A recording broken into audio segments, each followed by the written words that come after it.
সাম্প্রতিক সময়ে সামাজিক যোগাযোগ মাধ্যমে একটি প্রশ্ন ঘুরপাক খাচ্ছে। রূপপুর পারমাণবিক বিদ্যুৎ কেন্দ্র স্থাপনের সাফল্য কার? এটি কি শুধুই একজন নেতার কৃতিত্ব নাকি পুরো বাংলাদেশের অর্জন?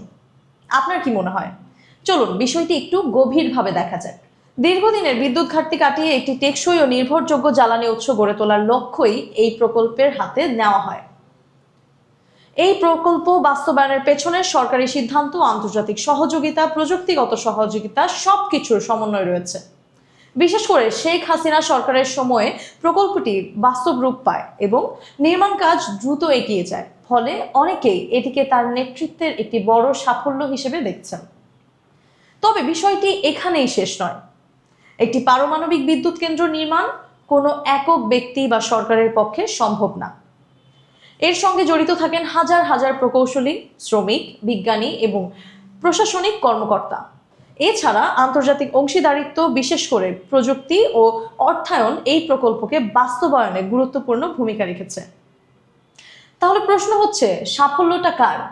একদল বলেছেন রাজনৈতিক নেতৃত্ব ছাড়া এমন বড় সিদ্ধান্ত সম্ভব না। অন্যদিকে অনেকে মনে করেন এটি পুরো জাতীয় অর্জন, কারণ দেশের মানুষ, শ্রম ও সম্পদ ছাড়া এই প্রকল্প বাস্তবায়ন হতো না।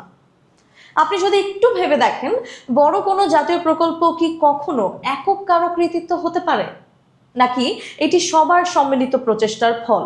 বাস্তবতা হলো, রূপপুর পারমাণবিক বিদ্যুৎ কেন্দ্র বাংলাদেশের একটি গুরুত্বপূর্ণ মাইল ফলক। এখানে নেতৃত্ব যেমন গুরুত্বপূর্ণ, তেমনি সমানভাবে গুরুত্বপূর্ণ দেশের মানুষের অবদান, দক্ষতা এবং আন্তর্জাতিক সহযোগিতা। তাই এই সাফল্যকে শুধুমাত্র একজন ব্যক্তি বা একটি গোষ্ঠীর মধ্যে সীমাবদ্ধ না রেখে এটিকে পুরো বাংলাদেশের অর্জন হিসেবে দেখা হয়তো আরো যুক্তিযুক্ত। শেষে আপনার কাছে প্রশ্ন, আপনি কাকে বেশি কৃতিত্ব দেবেন?